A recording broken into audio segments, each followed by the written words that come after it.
Haleluya, haleluya. Baik Bapak Ibu Saudara, saya berbicara tentang kasih. Nah saudara, pengajaran kekristenan tidak lepas daripada kasih. Karena firman Tuhan yang berkata bahwa Allah adalah kasih. Jadi kalau Allah itu kasih, berarti segala sesuatu adalah dimulai dari Allah. Ya, bahwa kalau kita merenungkan betapa kasih Tuhan bagi kita orang percaya, bahwa Ia telah memberikan kepada kita anaknya yang tunggal. Kalau Allah tidak mengasihi kita saudara, tentulah kita akan masuk dalam kebinasaan. Kita akan mengalami kematian kekal yang tidak mungkin kita dapat ditolong di dalam api atau penderitaan yang kekal itu saudara. Tetapi oleh karena rahmat anugerah Tuhan, Ia memberikan kepada kita anaknya yang tunggal. Dan itu adalah bukti kasih Allah bagi kita. Ketika kita masih berdosa, Yesus telah menyerahkan nyawanya. Bagaimana mungkin Allah tidak memberikan segala sesuatu bagi kita? Itulah bukti kasih Tuhan bagi kita saudara. Ada banyak orang yang mungkin ya baik-baik aja dalam hidup ini ya. Mereka menganggap bahwa hidup ini ya biasa-biasa aja, tanpa mereka mengingat akan kasih Allah. Ada banyak orang yang dilahirkan mungkin belum mengenal Tuhan saudara. Tetapi sesungguhnya tidak ada satupun yang terjadi dalam dunia ini tanpa ada penyebabnya. Dan penyebab mulanya adalah Allah itu sendiri. Jadi kalau manusia lupa akan penciptanya, maka ini adalah merupakan suatu ya warning atau sangat bahaya kalau kita nggak tahu siapa yang menciptakan kita. Mungkin ada orang yang berkata, ya saya lahir dari rahim ibu saya. Ya, tetapi saudara, kalau kita semua merenungkan, tidak mungkin terjadi ya sesuatu bisa kita ada sebagaimana ada kalau bukan Tuhan yang melakukannya. Manusia bisa berkembang biak oleh karena memang Allah yang memberkatinya saudara. Jadi kita mesti hati-hati dalam hidup ini kalau kita belum sungguh-sungguh mengenal akan Tuhan. Nah hari ini saya berbicara tentang kasih saudara. Nah memang sekali lagi ya kasih itu adalah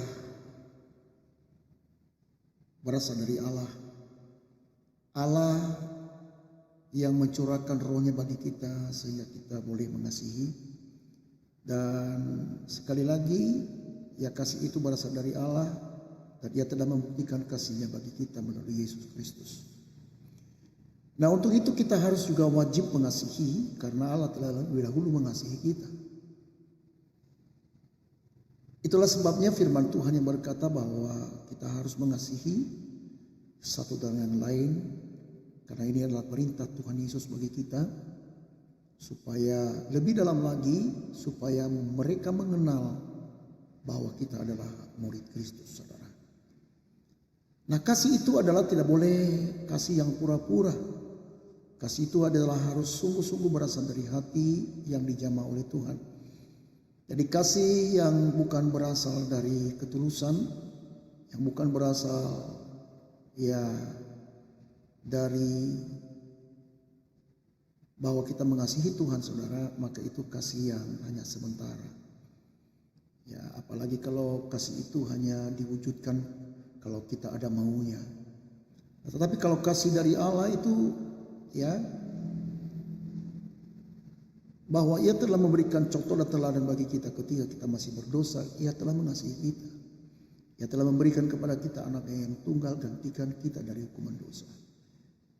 Maka kita wajib untuk mengasihi sesama kita. Kalau kita lihat di dalam Matius pasal yang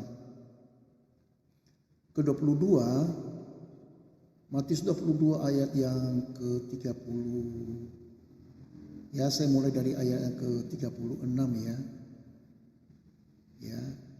Jadi ada murid yang bertanya kepada Tuhan Yesus, berkata, "Guru, hukum manakah yang terutama dalam hukum Taurat?"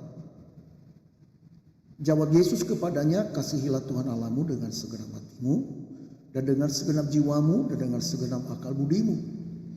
Itulah hukum yang terutama dan yang pertama, ayat ke-39. Dan hukum yang kedua yang sama dengan itu ialah kasihilah sesamamu manusia seperti dirimu sendiri. Nah, kenapa di dalam ayat yang ke-37 tadi adalah mengasihi Allah, itu adalah hukum yang terutama dan yang pertama. Kenapa bukan hukum itu supaya kita mengasihi sesama, itulah hukum yang pertama. Nah, jawabannya adalah bahwa kalau kita memulai untuk mengasihi Allah, saudara, maka sudah pasti dampaknya kita akan mengasihi sesama. Sudah pasti kalau kita tidak mungkin kita mengasihi Allah, enggak mungkin kita mengasihi sesama, saudara. Yang ada adalah hanya kita mengasihi diri, hanya kita mementingkan kepentingan diri, tapi bukan kepentingan Tuhan, apalagi kepentingan sesama kita. Jadi kalau kita memulai kita mengasihi Allah, maka baru kita mengasihi sesama. Sudah pasti dampaknya kita akan mengasihi sesama kita. Nah, saudaraku kekasih dalam Tuhan, kasih itu adalah sesuatu hal yang mutlak yang harus kita lakukan. Nah, saya berbicara dengan kasih yang pertama yang terutama tadi, berkata kasihilah Tuhan Allahmu dengan segenap hatimu, dengan segenap jiwamu, dan dengan segenap akal budimu. Nah, perhatikan di sini, mengasihi Allah itu dengan segenap hati. Jadi nggak boleh kita mengasihi Allah hanya cukup di bibir. Ya, nah sering ya kita ya khususnya orang-orang Kristen ya, kita sering berkata aku mengasihi Engkau Tuhan, tapi benar nggak kita sungguh-sungguh mengasihi Tuhan? Benar-benar enggak kita mengorbankan hati kita hanya untuk mengasihi Tuhan? Kadang-kala kita tidak ya nyambung ke Tuhan hanya karena masalah sepele, saudara. Hanya karena masalah pribadi kita, lalu kita korbankan hati kita untuk tidak mengasihi Tuhan.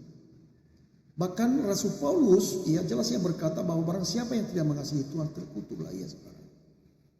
Nah, memang ini adalah sesuatu hal yang sangat keras. Ya, karena bagaimana mungkin kita diciptakan oleh Allah, ya kita tidak mengasihi Dia. Apalagi kita orang yang percaya, saudara, nyawa anaknya yang tunggal ya berilu. Coba bayangkan anak yang sangat-sangat dikasihinya dia korbankan, ya agar kita tidak mati di dalam dosa. Nah, kalau kita nggak meresponsi kasih Allah ini bagi kita, soalnya harta yang termahal, yang sungguh-sungguh dikasihi oleh Bapa di surga yang memberikan kepada kita untuk gantikan kita dalam kuman dosa itu. Kalau kita nggak mau mengasihi Allah, saudara, betul kita dikatakan adalah orang yang tidak tahu diri. Ada banyak orang yang menyepelekan tentang kasih Allah. Mereka hanya menganggap bahwa itu biasa hidup ini. Ya, tapi ya orang-orang sedemikian, saudara, kasihan. Ya. Ya. Mereka tidak akan mengasihi Tuhan. Mereka hidup dalam kutuk. Mereka hidup dalam kutuk. Kita harus mengasihi Allah. Kita korbankan ya apa yang menjadi kepentingan kita. Ya, walaupun Tuhan ya tidak menuntut kita berdarah-darah untuk mengasihi Tuhan. Karena Ia terlebih dahulu sudah berdarah-darah, saudara, memberikan nyawa. Tetapi kalau andaikan mengasihi Tuhan itu dengan segenap hati kita, taruhan apapun, saudara, kita harus pertaruhkan. Mungkin kita nggak perlu kita didoktrin untuk membunuh orang karena kita mengasihi Tuhan. Ya, bahkan tidak boleh kita membunuh orang, karena di balik itu di dalam hukum yang kedua yang berkata kasihilah sesamamu. Nah, kalau kita membunuh sesama kita hanya karena kita mengasihi Tuhan, ini adalah merupakan sesuatu hal doktrin yang salah. Kita tidak boleh membunuh hanya gara-gara kita mempertahankan fanatisme kita kepada Allah, apalagi agama, saudara. Ajaran kekristenan tidak boleh seperti itu. Kalau kita mengasihi Allah, sudah pasti kita mengasihi sesama kita. Nggak boleh kita merencanakan kejahatan kepada sesama. Kita mungkin tidak merencanakan membunuh sesama saudara. Nggak mungkin. Nah, kita mengasihi Allah. Saudara. Bahkan firman Tuhan yang berkata barang siapa yang membenci sesamanya, ia membenci penciptanya saudara. Ya. Jadi penting sekali kita mengasihi Allah dengan segenap hati, segenap jiwa, segenap akal budi. Nah berarti perlu kita berpikir ya untuk mengasihi Tuhan itu. Kekristenan tidak mengajarkan kita mengasihi Allah dengan hantam kerumu, mengasihi fanatisme yang tidak sesuai dengan kebenaran saudara. Itu sangat salah. Tapi kita diajarkan oleh Tuhan untuk mengasihi Allah dengan menggunakan berpikir hikmat. Nah, sedangkan hukum yang kedua dikatakan yang sama, dikatakan dan hukum yang kedua yang sama dengan itu ialah kasihilah sesama manusia seperti dirimu sendiri. Nah, sebagaimana kita yang mengasihi diri kita, demikian kita mengasihi sesama. Ya. Bahkan firman Tuhan, ya Tuhan Yesus mengajarkan bahwa apa yang ingin diperbuat kepadamu, perbuatlah demikian kepada orang lain. Ya, itulah ya yang diajarkan oleh Tuhan Yesus bagi kita. Nah, Bapak Ibu Saudara kekasih, kasih ini adalah sesuatu hal yang tidak boleh tidak kita harus lakukan. Lebih jelasnya lagi kita akan melihat di dalam 1 Korintus 13 ya tentang kasih. Dikatakan di sana di dalam 1 Korintus 13 ayat 1, sekalipun aku dapat berkata-kata dengan semua bahasa manusia dan bahasa malaikat, tetapi jika aku tidak mempunyai kasih, aku sama dengan gong yang berkumandang dan canang yang gemerincing. Sekalipun aku mempunyai karunia untuk bernubuat dan aku mengetahui segala rahasia dan memiliki seluruh pengetahuan, dan sekalipun aku memiliki iman yang sempurna untuk memindahkan gunung, tetapi jika aku tidak mempunyai kasih, aku sama sekali tidak berguna. Ayat yang ketiga, dan sekalipun aku membagi-bagikan segala sesuatu yang ada padaku, bahkan menyerahkan tubuhku untuk dibakar, tetapi jika aku tidak mempunyai kasih, sedikit pun tidak ada faedahnya. Nah, coba perhatikan saudara, kekristenan kita tanpa kita memiliki kasih, semua dalam kesia-siaan saudara. Coba perhatikan dikatakan di sini, sekalipun ya, sekalipun aku mempunyai karunia untuk bernubuat. Bukankah banyak orang yang mengagung-agungkan karunia, walaupun karunia itu penting saudara, bagus. Kita memiliki karunia, kita harus berusaha untuk memiliki karunia. Tetapi semuanya itu sia-sia. Semuanya itu tidak ada arti tanpa kita hidup dalam kasih. Apalagi kalau kita memiliki karunia tetapi kita masih membenci orang lain saudara. Apa gunanya karunia seperti itu? Apa gunanya kita hebat? Ya, mungkin kita memiliki karunia untuk menyembuhkan, membangkitkan orang mati, melakukan hal ini hal itu dan luar biasa. Orang bersorak-sorai bertepuk tangan melihat karunia-karunia, merasakan karunia-karunia ya yang Tuhan berikan kepada kita. Tapi perhatikan, kalau engkau masih membenci sesama, engkau tidak hidup dalam kasih, engkau hanya menjadi batu sandungan dan engkau hanya menjadi beban Tuhan. Saudaraku, ya, orang bisa melihat Kristus dalam kita itu lewat tindakan kita, lewat perbuatan kita. Dan perbuatan kita itu kita harus wujudkan dalam bentuk kasih, saudara. Bila kita dengan peduli dengan sesama, peduli dengan orang lain. Kalau kita diberkati bukan hanya untuk diri sendiri, tetapi juga kita harus memikirkan bagaimana orang lain diberkati melalui kita, saudara. Bukan hanya pembicara kita, bukan hanya khotbah kita, saudara. Tetapi apa yang kita boleh kita bantu, kita pikirkan hal itu. Kita harus berpikir sebagaimana Allah berpikir. Allah tidak hanya tinggal di surga saudara. Dia memikirkan manusia yang berdosa. Bagaimana manusia supaya diselamatkan. Itu dalam pikiran Tuhan. Sehingga ia wujudkan kasih-Nya melalui anaknya yang tunggal ia berikan bagi kita. Kita juga harus berpikir demikian. Kita harus berpikir demikian. Bagaimana Allah berpikir. Kita harus peduli dengan orang lain. Ada banyak saya lihat saudara, orang-orang yang mungkin maju di dalam rohani. Dia menjadi orang eksklusif. Menganggap orang lain adalah sampah. Orang-orang yang datang ke gereja menganggap bahwa itu sesuatu hal yang sampah. Mereka enggak peduli. Mereka tidak peduli dengan jiwa-jiwa. Mereka hanya membangun diri sendiri. Tetapi tidak melakukan apa yang disebut dengan kasih. Coba perhatikan saudara di dalam ayat yang keempat. Dalam kasih yang diuraikan oleh Rasul Paulus ini. Kasih itu sabar. Kasih itu murah hati. Ia tidak cemburu. Ia tidak memegahkan diri dan tidak sombong. Ia tidak melakukan yang tidak sopan dan tidak mencari keuntungan diri sendiri.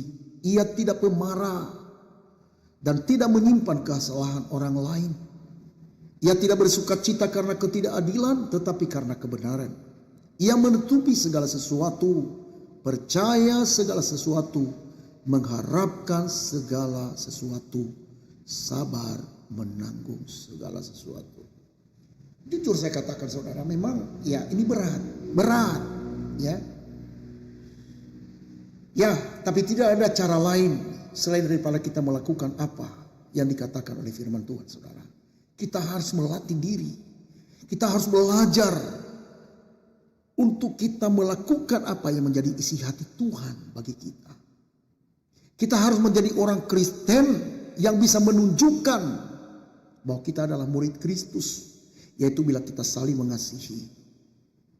Tidak sedikit-sedikit marah. Makanya dikatakan kasih itu sabar. Hanya mendengarkan ya omongan orang mungkin yang menjodohkan kita lalu kita naik pitam saudara. Kita harus berpikir. Mari kita berpikir sebagaimana Allah berpikir. Bahkan jelas lagi di dalam Filipi pasal 4 ayat 8. Kita harus berpikir yang benar, yang manis didengar.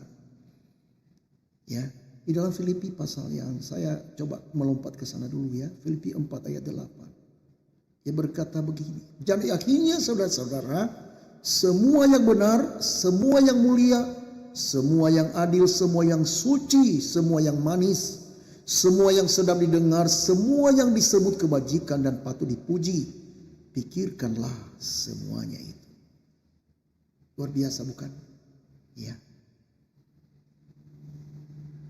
Jangan hanya ada kesalahan orang lalu kita langsung menghakimi. Kita harus berpikir dulu. Ya, belum tentu mungkin sih alasan kita bisa saja alasan marah saudara untuk kepada orang lain saudara. Tapi kita melihat penyebabnya dulu. Makanya kita harus sabar. Kita harus ya duduk diam merenung. Kita komunikasikan. Ya. Tidak sekonyong-konyong lalu kita udah dengar sesuatu hal yang negatif tentang diri kita lalu kita marah. Saudara perlu kita mengenakan kasih. Yaitu sabar. Dan buah roh juga salah satu unsurnya adalah sabar. Ya. Kita harus sabar. Kita harus bermurah hati. Ya, dikatakan kasih itu murah hati. Kita harus bermurah hati. Jangan menutup hati kepada orang-orang yang memang kalau bisa kita bantu, bantulah. Ya. Terkecuali kalau memang tidak bisa kita bantu ya udah bagaimanalah. Tapi setidaknya engkau berdoa. Ya. Engkau berikan kepadanya kekuatan iman. Jangan langsung tiba-tiba kita bilang enggak bisa. Ya. Ini kita enggak mengenakan kasih saudara. Ya. Ya. Kita harus memurah hati. Tidak cemburu. Cemburu di sini bukan berarti ya karena Allah juga cemburu, ya. Bukan cemburu dalam arti begini saudara. sesuatu hal, contoh misalnya istri saya, saya cemburu lah sama istri saya kalau misalnya ya istri saya misalnya dengan orang lain misalnya, ya saya cemburu. Bukan itu maksudnya cemburu di sini saudara. Contoh misalnya ada yang lebih maju dari kita lalu kita benci, kita cemburu dengan hal itu. Ada sesuatu tetangga, ya ada tetangga yang mungkin mereka membeli mobil mewah lalu kita cemburu. Nah ini nggak boleh. Kita harus berkata iya puji Tuhan, ya. Dan itu puji Tuhan itu puji Tuhan yang tulus, ya. Kalau kita cemburu, iri hati dengan orang lain, kalau ia maju, ya, itu bukan pengajaran Yesus, bukan pengajaran Alkitab. Kita nggak boleh mencemburui, ya, kalau orang maju lebih dari kita. Tetapi sebaliknya kita berkata, Tuhan, Engkau telah menolong dia. Tuhan juga pasti tolong saya. Kita doakan. Di dalam Filipi pasal 4 ayat 6, ya. Filipi 4 ayat 6, ya berkata begini. Jangan hendaknya kamu khawatir tentang apapun juga, tetapi nyatakan dalam segala hal keinginanmu kepada Allah dalam doa dan permohonan dan ucapan syukur. Jadi kalau kita lihat sesuatu hal, mungkin teman kita maju, ya, sahabat kita maju, jangan kita cemburu tentang hal itu, salah kita. Ya, sahabat yang baik ya justru dalam keadaan suka, dalam keadaan duka dia ada, saudara. Ya, itulah teman yang baik. Itu sahabat yang tulus. Tetapi kalau sahabat kita cemburui oleh karena dia lebih maju dari kita, ini merupakan suatu persoalan besar. Ya, saya berharap orang-orang Kristen itu jangan ya hidup dalam kecemburuan. Ya, dalam arti kecemburuan orang lebih maju, mungkin dia memiliki titel yang lebih hebat dari kita. Ya, kalau kita juga hamba-hamba Tuhan, mungkin ada hamba Tuhan yang lebih maju dari kita. Ya, puji Tuhan. Ya, masing-masing kita saling memperlengkapi. Belum tentu juga sekalipun mungkin dia menjadi pendeta besar, ya ada sesuatu hal dalam kekurangan dia. Tetapi kita saling memperlengkapi. Mungkin kita menjadi ya hamba Tuhan yang kecil kata dunia. Ya, mungkin kita adalah pendeta yang gak dikenal. Gak apa-apa. Yang penting lakukan apa yang Tuhan inginkan kalau kita sebagai hamba Tuhan, saudara. Ukuran kita besar atau kecil itu bukan ukuran manusia. Kalau kita ini hamba-hamba Tuhan, saudara. Bukan ukuran manusia bahwa dia besar dan saya kecil. Ya, itu adalah ukuran Tuhan karena kita adalah hamba dan Tuhan Yesus itu adalah Tuhan kita. Dan ukuran itu bukan ukuran apa yang manusia pandang. Bukan dalam pandangan manusia kita besar atau kecil, bukan. Tetapi pandangan Tuhan. Selama kita mengerjakan apa yang Tuhan mau, saudara, ya, gak apa-apa. Orang gak menganggap kita pun gak apa-apa. Tetapi ingat, Bapamu yang di surga, Dia sangat mengerti. Ya, Dia sangat mengerti memberikan penghormatan, penghargaan bagi saya dan saudara.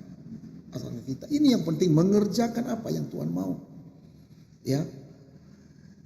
Ya, kalau ada orang lain yang lebih hebat dari kita, kenapa kita cemburu? Ya. Kenapa kita cemburu? Kalau ada orang yang lebih kaya dari kita, kenapa kita cemburu? Ya, kita bersyukur saja. Bersyukur ya kepada Allah. Sama seperti yang saya katakan tadi, ya kalau kita ada dalam kekhawatiran atau kita masih ini ya masih ada yang dalam hal yang mungkin biasa-biasa aja, ya minta kepada Tuhan. Karena Dia sumber segala sesuatu. Firman Tuhan yang berkata, Dialah yang mengangkat seseorang, Dia yang meninggikan seseorang, Dia juga yang merendahkan, saudara. Ya. Ada nyanyian yang mengatakan itu, ya. Begitu besar kasih Allah bagi kita, diberkatilah anak cucu kita di mana-mana. Allah, apa itu? Mengubah miskin dan menjadikan kaya, yang merendahkan dan meninggikan juga. Kalau nggak salah di 1 Samuel itu ya. Kitab 1 Samuel pasal yang kedua, doa Hana kalau nggak salah itu. Ya. Iya, doa Hana di dalam 1 Samuel pasal 2 ayat 8. Iya betul. Maaf, ayat yang pasal 2 ayat 6. Dia berkata, Tuhan mematikan dan menghidupkan, Ia menurunkan ke dalam dunia orang mati dan mengangkat dari sana. Tuhan membuat miskin dan membuat kaya. Ia merendahkan dan meninggikan juga. Ia menegakkan orang yang hina dari dalam debu dan mengangkat orang yang miskin dari lumpur untuk menundukkan dia bersama-sama dengan para bangsawan dan membuat dia memiliki kursi kehormatan. Sebab Tuhan mempunyai alas bumi dan di atasnya Ia menaruh daratan. Luar biasa. Jadi ya nggak perlu kita cemburu ya. Minta aja sama Tuhan yang sumber dari segala sesuatu. Jangan khawatir hidup ini selama kita punya Tuhan, saudara. Makanya penting kita bukan hanya beragama, tetapi kita bertuhan, itu yang sangat penting, saudara. Ada banyak orang yang beragama tapi tidak punya Tuhan. Tetapi kalau punya Tuhan pasti beragama, saudara. Haleluya. Ya. Jadi nggak perlu kita cemburu ya. Nggak perlu kita iri hati dengan orang lain. Kita harus hidup dalam kasih Allah. Kita mencukupkan diri dengan apa yang ada pada kita. Kita harus selalu mengucap syukur setiap hari. Apapun yang Tuhan izinkan dalam hidup ini, kita tetap percaya bahwa ada tangan Tuhan yang selalu mengendalikan, saudara. Ya. Nah, berikutnya, Ia dikatakan di dalam ayat keempat, Ia tidak cemburu, Ia tidak memegahkan diri dan tidak sombong. Ya, kita nggak boleh memegahkan diri. Apapun prestasi yang kita miliki, jangan sombong. Ya, jangan sombong. Tidak boleh kita memegahkan diri dengan apapun prestasi-prestasi yang kita miliki. Kemegahan kita bahwa kita memiliki Tuhan Allah yang luar biasa, saudara. Ya, saya semakin kesini, saudara, saya semakin menyadari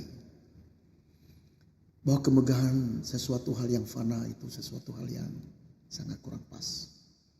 Ya, kita harus sekali lagi memegahkan, kita bermegah, ya karena kita memiliki yang satu ini, bahwa Ia mengasihi kita, Allah mengasihi kita. Kita memiliki Allah yang besar. Aku punya Tuhan yang besar, yang telah berjanji dan selalu menepati. Imanku bersepakat percaya kuasanya. Ku terima sekarang kemenangan darimu. Ya, yang kita banggakan adalah kita memiliki Allah yang besar. Haleluya. Gak boleh kita sombong. Kalau kita dipakai oleh Tuhan, dialah Yesus yang semakin besar, kita yang semakin kecil. Saya terinspirasi dengan seorang Yohanes Pembaptis yang ia berkata, biarlah ia di situ, biarlah Yesus yang semakin besar, aku yang semakin kecil. Yohanes 3 ayat 30. Ya. Kalau kita dipakai baik itu sebagai hamba Tuhan maupun juga mungkin dalam bisnismu, semakin maju, semakin kau diberkati, semakin engkau rendah hati. Karena semakin engkau rendah hati, semakin Allah memberkati. Itu sudah pasti, saudara. Semakin kita juga rendah hati sebagai hamba Tuhan, semakin Tuhan pakai kita. Ya, semakin Tuhan pakai kita, semakin Tuhan percayakan kita hal-hal yang besar. Tetapi kalau engkau mencuri kemuliaan Tuhan dengan memegahkan diri dengan hal-hal itu, engkau sombong, engkau merasa orang lain rendah, ingat, hanya waktunya saja, tunggu. Ya, engkau juga akan direndahkan nanti. Ya. Nah, berikutnya, ia tidak melakukan yang tidak sopan dan tidak mencari keuntungan diri sendiri. Ia tidak melakukan yang tidak sopan. Sebagai anak-anak Tuhan itu harus memiliki hidup yang sopan. Anak-anak saya selalu saya ajarkan tentang kesopanan. Mereka lewat di depan umum, saya harus berkata, nah, harus permisi. Ya, minta permisi. Mulai dari sekarang kita mengajarkan anak-anak kita hidup dalam kesopanan. Jangan sampai ya orang-orang yang belum mengenal Allah menghujat nama Tuhan kita hanya karena hidup kita nggak sopan, dalam omongan kita kasar, ya, gaya hidup kita nggak sopan. Nah, saudaraku, mari kita hidup sopan. Ada lagi yang sering saya katakan ya, saya jujur sering saya nasihati banyak orang. Kalau kita lagi berbicara dengan orang lain, harus kita sopan. Jangan suka memotong-motong ya pembicaraan orang. Ya. Kalau dia lagi ngomong silakan. Jadilah pendengar yang baik. Orang yang memiliki hikmat, dia pasti akan dapatkan kalau dia banyak mendengar. Ya. Semakin ia banyak mendengar, semakin banyak hikmat yang ia dapat. Saya ini adalah gembala, saudara. Tidak semua kata orang itu saya harus jawab. Kadang-kala saya banyak mendengar orang dalam konseling. Saya mendengar terus, saudara. Ya, saya mendengar. Sebab seringkali di dalam dia banyak berbicara, dia bisa sebenarnya jawaban dari apa yang menjadi keraguan, kebingungan dia dari konseling itu, sebenarnya jawabannya ada di sana. Ya. Sebenarnya ada jawabannya di sana. Jadi dengarkan. Belum kita dengarkan omongan orang lalu kita sudah menjawab. Dalam kitab Amsal mengatakan ya, jawaban yang tidak jawaban ya kalau kurang lebih kira-kira begini ya, jawaban ya menjawab seseorang yang tidak mendengar adalah kebodohan, ya. Iya, kebodohan. Ya, jadi kita harus menjawab ya dengan hikmat Tuhan. Jangan potong-potong pembicaraan orang. Ya, berlaku sopan. Ya.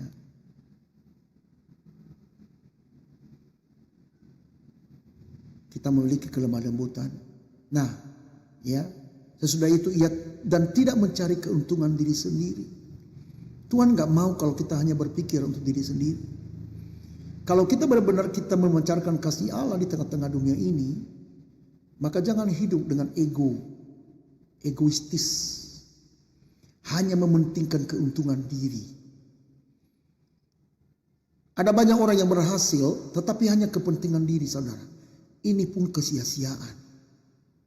Kalau kita hanya memikirkan keuntungan diri sendiri, tidak pernah kita mau memikirkan orang lain, apalah arti hidup seperti ini, saudara? Mungkin kita senang ya pada waktu sekarang.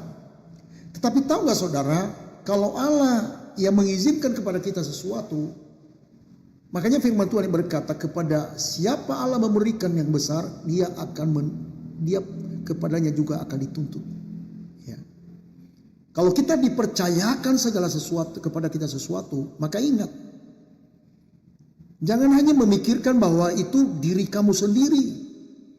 Kepadamu juga akan dituntut oleh Tuhan. Ya, ada banyak saya melihat tidak mau menjadi berkat bagi orang lain. Hanya memikirkan keuntungan diri dengan menghalalkan segala cara. Ini kekristenan seperti ini adalah kekristenan yang tidak berguna. Ya, nggak ada guna.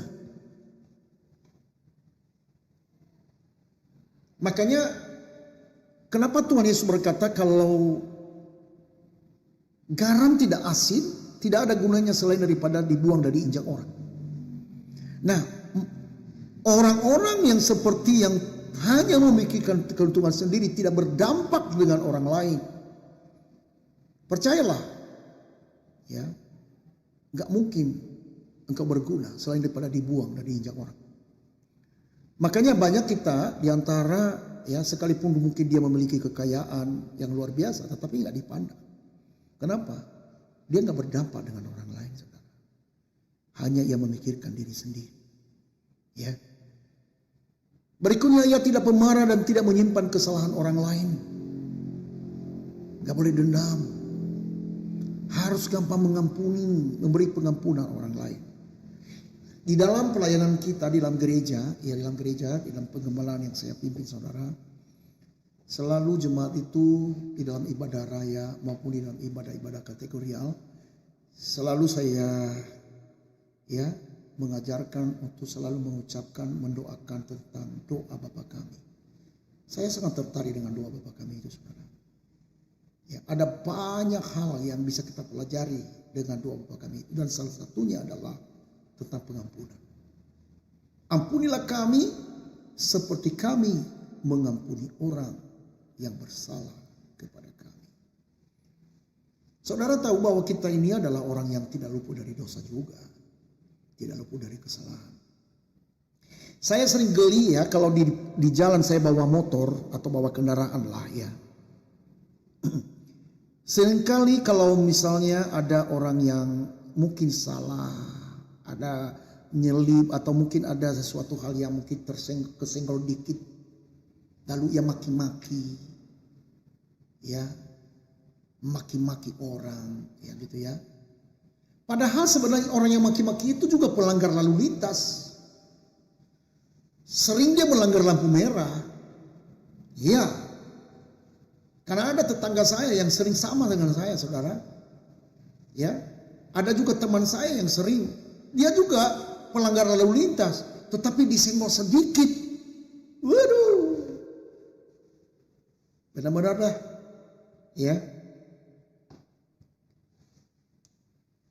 Jadi kalau kita juga sadar bahwa kita enggak luput dari dosa, maka kita juga harus gampang mengampuni orang lain. Karena juga kita enggak luput dari dosa. Karena kita butuh pengampunan Tuhan, maka kita harus mengampuni orang yang bersalah. Jangan simpan dendam. Jangan simpan sakit hati. Aduh, kalau orang Kristen nih, yang orang masih dendam, masih benci, tidak mau mengampuni orang lain, gak tahu dah. Karena setiap minggu itu selalu kita berbicara tentang pengampunan. Karena kita selalu berbicara tentang pengampunan Tuhan, saudara. Iya. Makanya saya bilang orang Kristen kalau susah sekali mengampuni orang lain, gak tahu Kristen apalah itu ya. Jangan-jangan firman Tuhan yang kita dapatkan itu ya, seperti yang dikatakan tadi, apa? Ya, gong yang berkumandang dan canang yang gemerincing. Kita hanya menjadi pendengar, tapi kita bukan menjadi pelaku firman. Ya. Kita harus gampang memaafkan orang. Saya pernah nggak saya sakit hati kepada orang lain? Pernah. Tapi ingat, saya nggak dendam. Ya iyalah, namanya juga manusia ya, saya punya perasaan juga lah. Kalau saya nggak punya perasaan ya saya bukan manusia, saudara. Ya kan? Tetapi sakit hati tapi gampang untuk melupakan, gampang untuk mengampuni, memaafkan orang lain saya gampang. Ya, dulu saya orang pendendam. Saya dulu orang pendendam. Tapi sekarang setelah saya berjumpa dengan Tuhan, setelah saya mengalami Tuhan dalam hidup, saya gampang mengampuni. Ya. Ada teman yang beberapa hari yang lalu, orang yang gak sopan dah. Ya. Gak menghargai orang, padahal dia udah orang tua. Ya. Ngomongnya suka-sukanya. Pernah saya sakit hati, saudara. Tapi sesudah itu ya udah. Mungkin ya walaupun secara umur harusnya ia mengajarkan hal yang baik. Dia harus menjadi contoh. Tetapi ya saya nggak temukan tentang hal itu, ya udah. Kalau enggak ya udah. Ya. Biar saya aja yang jadi contoh baginya. Ya. Jadi gampang sajalah kita mengampuni orang. Andaikan pun saya ketemu dengan dia pun, ya saya nggak ada masalah. Ya. Terlalu bodoh lah kita kalau kita menyimpan kesalahan orang lain lah. Terlalu bodoh. Ya, bau busuk, namanya kesalahan itu adalah bau busuk. Gak perlu kita simpan. Lebih baik kita simpan emas. Tabungan di bank, saudara. Ya, daripada kita simpan kesalahan orang lain. Ya, terlalu bodohlah kita ya. Nah, berikutnya ia tidak bersuka cita karena ketidakadilan. Ya, sekalipun mungkin kita diberi misalnya uang yang itu, tapi kalau itu dari hasil rampasan, ya jangan bersuka citalah dengan itu. Ya, kita bersuka cita bersama-sama kalau kita dalam kebenaran, saudara. Ya, sekalipun mungkin kita dapatkan rezeki, tetapi hasil ketidakadilan, saudara, aduh, jangan dah. Ya, ketidakadilan, jangan kita bersuka cita di situ. Ya. Jujur kalau seandainya saya pernah dapat seorang jemaah yang memberi persembahan kepada saya khususnya ya, bukan di kantor kolektor ya, tapi kalau itu saya tahu itu hasil rampasan, saya pasti pulangin. Ya, saya pasti pulangin. Karena saya nggak mau diberkati dengan hasil yang ketidakadilan, apalagi hasil kejahatan, saudara. Ya, jangan. Ya, jangan kita bersukacita dengan itu. Dikatakan, ia tidak bersukacita karena ketidakadilan, tetapi karena kebenaran. Ya, jangan kita bersukacita ya kalau misalnya gini, contoh, ya. Ada musuh kita lalu orang lain melakukan kezoliman sama dia. Lalu kita bersuka cita dengan itu. Itu salah. Jangan kita ya menginginkan kemalangan orang lain. Sekalipun mungkin musuh kita, mungkin ya dia sering menyakiti kita. Jangan bersuka cita dengan itu, saudara. Ya, jangan bersuka cita dengan hal itu, salah di mata Tuhan. Kemudian ia menutupi segala sesuatu. Ya, menutupi segala sesuatu. Artinya ada hal di mana kita tidak perlu umbar rahasia orang. Ya. Tidak perlu kita umbar rahasia orang, saudara. Kalau itu rahasia ya simpanlah rahasia ya. Yang menjadi orang yang bocor mulut, menutupi segala sesuatu. Ada kekurangan orang lain, ya udahlah. Ya. Mungkin karena keterbatasannya, mungkin karena keterbatasan pendidikannya. Nah, kalau kita bisa menutupi, ya kenapa kita mempermalukan orang? Ya kan? Jangan suka mempermalukan orang. Sekalipun engkau temukan itu adalah kekurangan. Ya, jangan. Gak baik kita mempermalukan orang. Kita berusaha supaya jangan ia mendapat malu.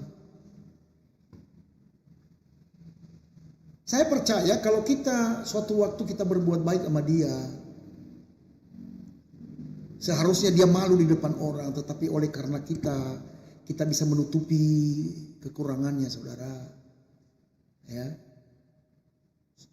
Ya mungkin suatu waktu dia akan ingat. Tapi andaikan pun dia ingat, dia tidak ingat maksud saya. Ya, sekali lagi yang mengajarkan tentang kasih ini adalah Tuhan Allah. Maka Tuhan Allahmu yang engkau sembah itu, yang engkau ikuti perintahnya, dia akan membalaskan kepadamu. Ya, karena saya melihat juga ada banyak orang yang nggak tahu diri, nggak tahu berterima kasih, saudara. Ya, jangan tiru seperti itu. Orang yang tidak berterima kasih, jangan juga kita ikut-ikutan untuk ya marah kepadanya. Jangan. Udahlah, kalau dia nggak berterima kasih, harapkan balasan dari Tuhan, jangan dari dia. Ya, mungkin kita udah bantu dia tapi nggak berterima kasih juga. Aduh, memang ya kita orang Kristen ya, orang-orang yang percaya yang rajin beribadah ya, jangan seperti itu. Ya, jangan seperti itu. Kita harus ya berusaha untuk selalu baik kepada orang. Ya. Tapi ingat juga jangan kasih ya mutiara kepada babi. Jangan kasih mutiara sama babi. Ya. Kalau mungkin sekali ya kita bantu dia tetapi ia pakai untuk hal-hal yang gak benar, ya janganlah. Ya, sama aja saya memberi pisau di leher anak saya. Nana, ya, ini pisau taruh di leher. Bapak di surga juga tidak selalu yang menjawab doa kita sesuai dengan apa yang kita mau. Ya tidak selalu memberi. Nah kita juga harus berlaku seperti itu. Kita tahu, ya, kita tahu kepada siapa yang harus kita beri sesuatu. Kalau dia hanya bisa kita beri permen, ya sesuai dengan kebutuhannya. Terkecuali kalau dia orang dewasa yang orang bertanggung jawab, boleh kita kasih sama dia parang. Tujuannya apa? Ya untuk bisa dia memabak rumput, bukan untuk membunuh orang, ya kan? Tapi kalau anak kecil kasih sama dia ini ditusukkan di matanya atau di mana, itu kan kita menyesal. Ya. Jadi itu, ya. Nah, percaya segala sesuatu. Percaya segala sesuatu. Ya, kita harus percaya segala sesuatu, mengharapkan segala sesuatu, sabar menanggung segala sesuatu. Percaya segala sesuatu. Ya, kita harus percaya. Ya, kita harus percaya. Apalagi percaya kita sekalipun mungkin, ya, kita tidak bisa bertemu dengan Tuhan Yesus seperti 2000 tahun yang lalu mungkin. Tapi kita harus percaya, ya, bahwa Ia telah datang ke dalam dunia. Kita harus percaya, saudara. Karena firman Tuhan yang berkata bahwa berbahagialah orang yang percaya sekalipun ia tidak melihat. Mengharapkan segala sesuatu dan sabar menanggung segala sesuatu. Ya, saudaraku kekasih dalam Tuhan, ya. Ya, mari kita hidup dalam kasih sebagai anak-anak Tuhan. Karena wujud daripada kita mengasihi Allah adalah kita mengasihi sesama. Lewat demikian dunia tahu bahwa kita adalah murid Kristus. Bagaimana cara kita memperkenalkan Allah kita kalau kita tidak memiliki kasih? Tidak mungkin. Nol. Ya. Tetapi kalau kita memiliki kasih, dampaknya besar. Ya, kita akan menjadi berkat bagi banyak orang. Dan nama Tuhan Allah kita dipermuliakan melalui kita. Ya. Baik saudaraku kekasih dalam Tuhan. Terima kasih, kita sudah berapa menit saya live ini ya? Oke, sebentar. Sudah berapa menit saya live?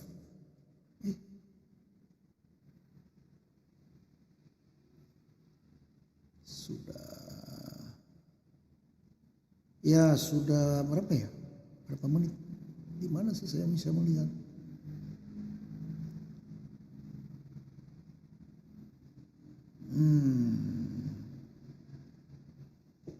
Gimana sih saya melihat berapa lama saya live ya?